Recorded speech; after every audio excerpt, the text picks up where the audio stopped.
Cheers, Internet, and welcome to Happy Fun Time Games, the podcast trivia segment that has been described as a muddled, hoppy mess. Today on Beer Busters, we are joined by Todd Reinhardt from Brew Daddy's Brewing Company in Allentown, Pennsylvania. He will be joining my co-hosts, Dan and Steph, in a competition for glory, prestige, and absolutely no tangible rewards. And today, our game is There's Weird in My Beer. This is a game in which I will tell you about beers that have unusual, exotic, and sometimes disgusting ingredients. And you will have 3 multiple choice options to guess what the weird is in each beer. And of course, we begin, in time-honored tradition, to my left with Dan, our first beer of the game. In the summer of 2019, Three Heads Brewing released a beer fit for fall in collaboration with a beloved local bakery in their hometown of Rochester, New York. It's brewed with lactose, cinnamon, vanilla, and the signature item served at that bakery. Is it maple bacon bagels? What? Wait, what? Apple fritters? Or zucchini bread? Zucchini bread better not be their signature item. Zucchini bread's good, don't get me wrong. But it's not signature item material. It's not signature item to define your bakery off of. All right, that's fair. You had me at maple bacon until you said bagels, so I'm going with apple fritters. All right, you got a problem with bagels? I don't have a problem with bagels, but I think maple bacon is better suited to a donut than it is a bagel. All right, fair enough. Moving on to Steph.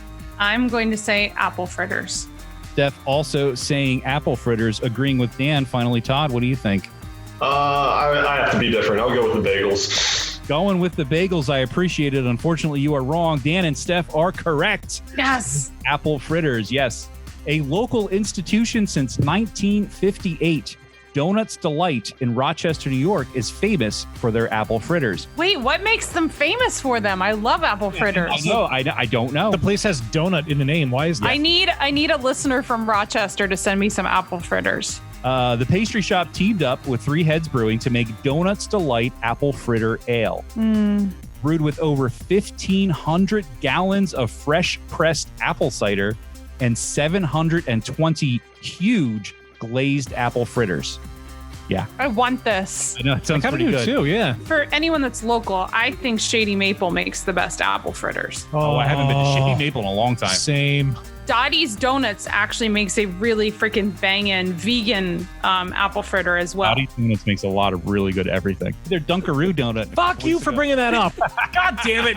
Hold on. Last time I went to Dottie's, I dropped one off in your mailbox, Dan. No, I know, and I greatly appreciate that because I was quarantining, but then I found out they had a Dunkaroos donut Yeah, that I it's pretty missed. good. They didn't have the Dunkaroos when I was there.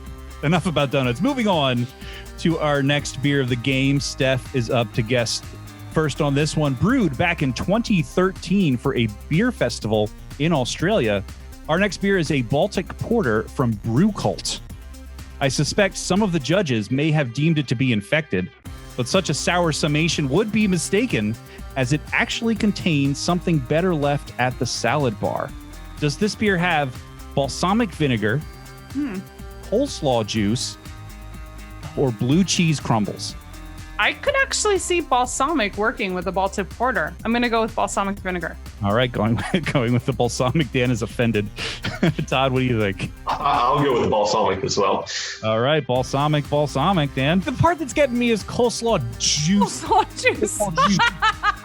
The juice in which the coleslaw You just sits. like, you take a handful of it and you just squeeze it and like, If you picked up a handful of coleslaw and squeezed it over the glass, you would get a significant amount of liquid. this is foul. I'm going to go balsamic also. All right, everybody's saying balsamic, the least offensive answer, and also the correct answer. It was, in fact, balsamic vinegar.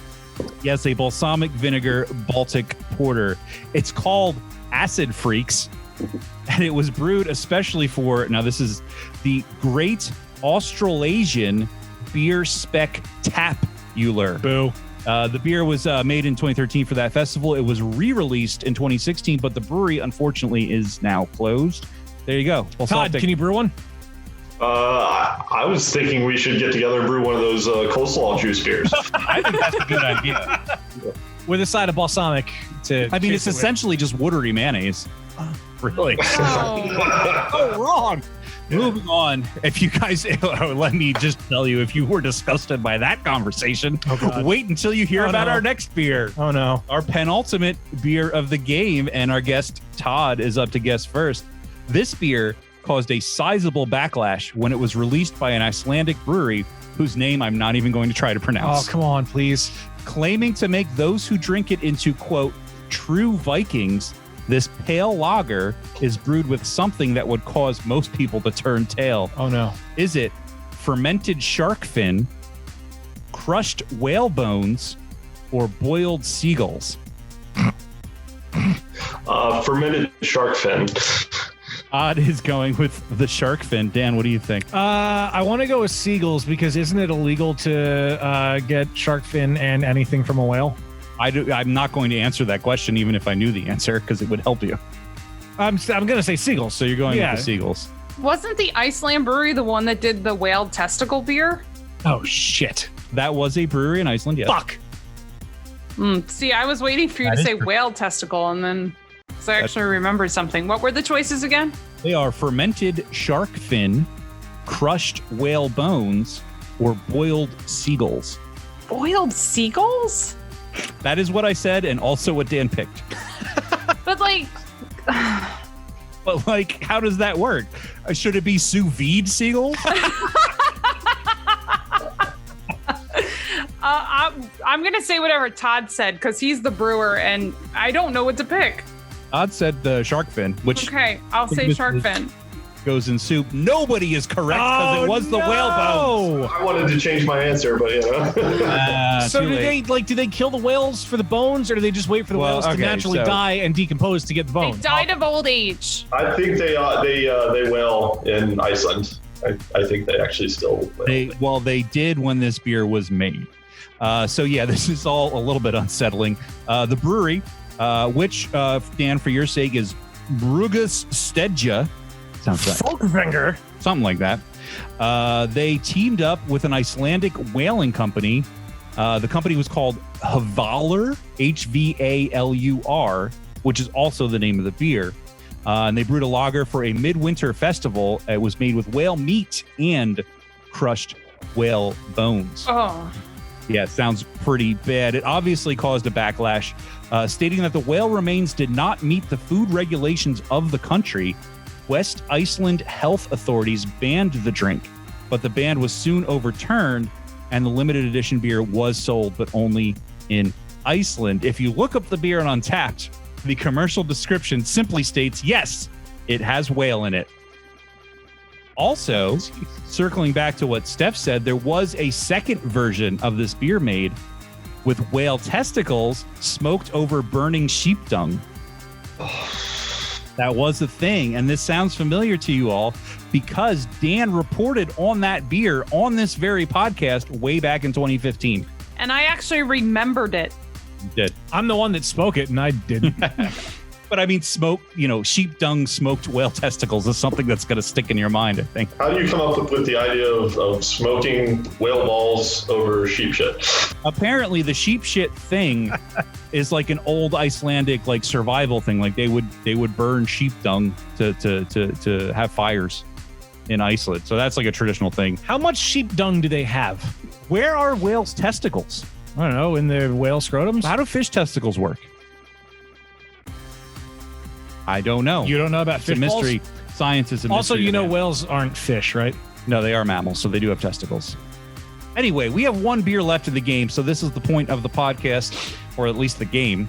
This is the point in the game where Wayne forgets how it works. Exactly.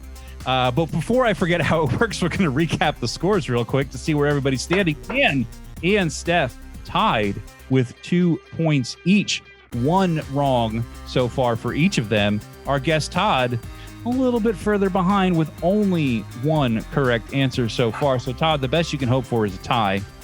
Dan and Steph, you guys are battling out for a victory. So the way that this works is the person who is losing gets to go last because that's the best position to be in. So we are going to swing back around and start with Dan, go to Steph, and end with Todd for our last beer of the game. Our last beer is a sour ale from Evil Twin Brewing. And if anyone knows how to do extreme beers, they do. The surprising color of this beer hints at the unusual ingredient that gives it that X factor. Is that ingredient Red Bull, Gatorade, or Mountain Dew? I can't see Yeppe using any of those things in his beer. Please, Mountain Dew. Dan says, please. I don't care if I'm wrong. I just want that to happen. Dan wants there to be a Mountain Dew beer in the world. Oh. All right, Steph. Well, so there's no way I'm not going to pick Mountain Dew because if there's a chance to win, I can't pick what Dan picked. And you said it changed the color also? It has an unbeer-like color, shall we say. I'm going to say Red Bull. Steph going with Red Bull after much deliberation. Finally, Todd, Red Bull, Gatorade, or Mountain Dew? Let's see if I can pick up a tie here and go with Gatorade. All right, spreading the answers out, everyone with a different answer to the question, and the only one who was correct is Dan. It is, in fact, Mountain Dew. Yes. It's called Midtown Dew, and it's a sour ale brewed with lactose and Mountain Dew syrup. That's No. The color, as mentioned, the color of the beer has been described as Shrek. That's great. Just think, Red Bull also doesn't have a distinctive color. It's red. No, it's just called red. I don't think Red Bull is red. No, Red I think Bull, it's a weird greenish. I'm being told it's yellow. It's Yeah. like yellowish brownish. It's an unnatural color. That's why they serve it in opaque It's the cans. kind of color that if your pee were that color, your doctor would be worried. Yes, that's very true. Same thing with Same Shrek. with Shrek. Yeah. There's a lot of colors your pee shouldn't be. So there are actually variations of this beer. There's one called Voltage, which has blue raspberry syrup, like the type you put on like shaved ice, and Code Red that has cherry and candied lemon as well. Oh, Yeah. I kind of want to try that. Yeah, Mountain Dew sour beers. I mean, there it is. Does Code Evil Red Twin. still exist? Do they still make that? Code Red is disgusting. I loved it. Oh, it's so gross. I would probably hate it now, but I loved it back in the day. I loved OG Mountain Dew back in the Mountain day. Duel. Mountain Dew. I challenge you to a Mountain Duel. Do it on the mountaintop. And I smote my enemies' ruin upon the mountainside. That's the end of the game, folks. It's done. It's over. We did it. So this is, we're going to add up the scores real quick. And we have a spread. No one's tied. We've got 3 different scores. In last place, still with only one question correct. Unfortunately, our guest, Todd, at least you got 1. You didn't get 0. So that's better than nothing. Be glad that there's a global pandemic or you would be being punished. You got off light this time. The next time, if we ever do this podcast in person with you, you've got to try a little harder because something will actually be in the line. Try harder, Todd. I don't want to know about weird things that people put in their beers. Todd has 1 point. Coming up in second place with 2 points is Steph. And our winner, once again, with 3 out of 4 correct answers. To my left is Dan. Thanks so much for playing, everyone. Thank you for watching us. If you are doing so on YouTube, like, comment, subscribe. Those are the 3 things you need to do as a good YouTube person. And you're supposed to, you said comment, but specifically we're supposed to tell you the comments are down below. The comments are down there. Down below. Because it's good. But this is the part of the podcast where we shout out to our most generous patrons on Patreon, beginning with Dana. I'm driving me lorry and I got the trots. Sean Sullivan. I love how big it is. PA Brew Review. You don't know they're cats. Classic. Topher Simmons. No. Poor Man's Brewing Company. Shit balls. Jill Chivers. I'm getting a lot of wood. Me too. James Lamberg. I'll tap that. Eric Dixon. Dude, I love cheese. I do. Jen McDonald. They also make cheese. Brian Mills. Don't touch my cheese. Jesus, there's a lot about cheese. Jesus, yeah. Jesus H. Triscuits. Ron McDonald. Oh, shit, I have pineapple. And finally, the one and only, that is absolutely no baloney, Joe Mansell. I want to freeze it and just lick it on the porch. So do I, Joe. So do I. If you want to find out how you can get on this list of amazing, prestigious people and other behind-the-scenes perks and just help this podcast continue to happen, you go to patreon.com/beerbusters to learn more and sign up to become a patron. Cheers. He peed more than me. Don't forget to stop the video. Stop. I shall return. Stop.